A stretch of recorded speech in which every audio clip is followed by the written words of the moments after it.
So what's up mga boss? Yan, mag-unboxing tayo mga para sa condor natin. So ito.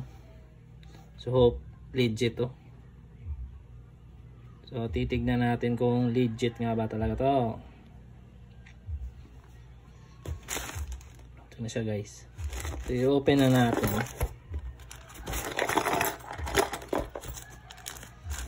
Parang ang gulo sa loob. Parang wala kasing bubble wrap to. I'm sure puro gas-gas to.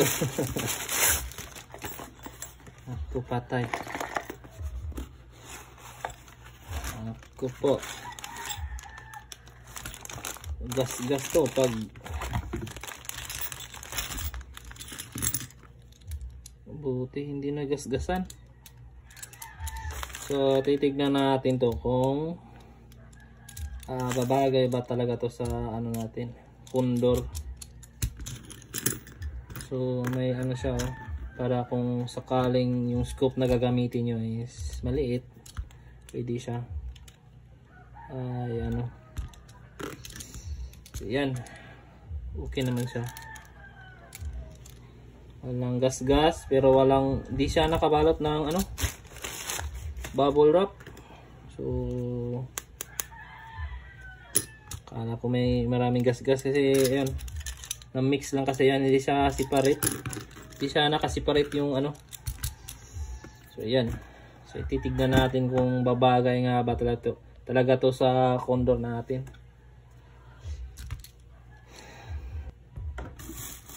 Wait lang.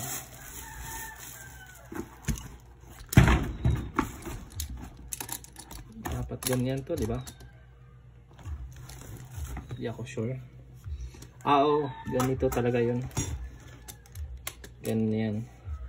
Hindi siya baliktad kasi pag ganito. Depende sa kung anong gagamit. Position ng scope, kung medyo malayo or malapit lang. So ayan. Tignan natin kung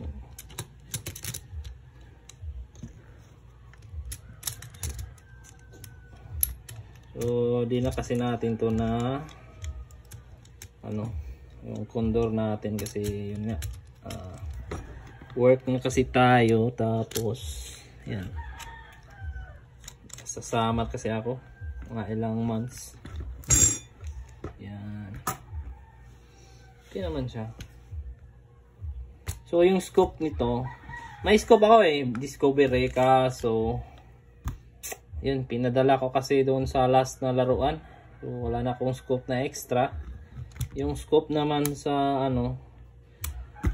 yung sa isang laruan ko, ayan, order na lang tayo ng bagong scope. So medyo madaming likabok, naka junk lang kasi to, pero goods pa naman to.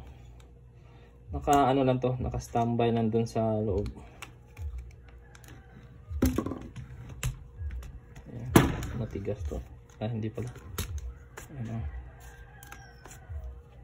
Akala ko matigas. Ayan siya.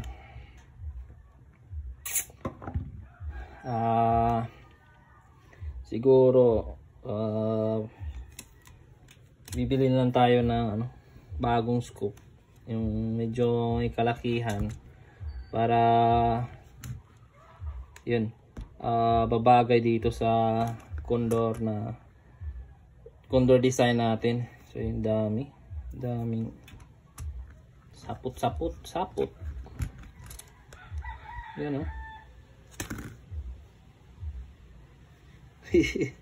daming alikabok, pero yun, goods naman siya.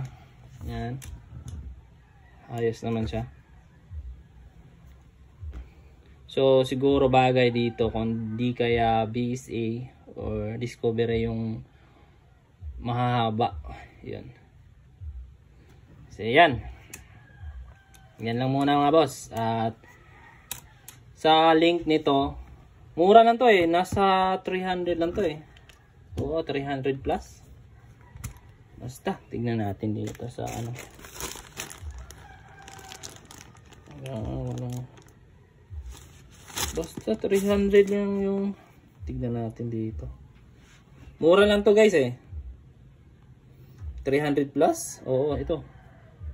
Ito siya. Tapos, tignan natin. 400 yung ano niya, pero may boot share kasi mga plus shipping fee. Oo. Basta yung nabayaran ko dito is 300 plus. Ayun. 378. Yan. So, sa gustong magpaano link, comment lang kayo para mapakita ko yung ano niya. Ayos naman. Pero next siguro order tayo ng scoop. Siguro Discovery, pero yung hindi gaanong kamahalan. Yung sakto lang. Ito sana tricky. Kaso nga lang medyo mahal. Hanap pa tayo ng mga legit na mga shop. Yan. So yun lang mga boss. At yun, sa gustong sa ganitong design ng mga railings nyo, tawag nito, comment lang kayo, share ko yung link nito. So yan lang mga boss.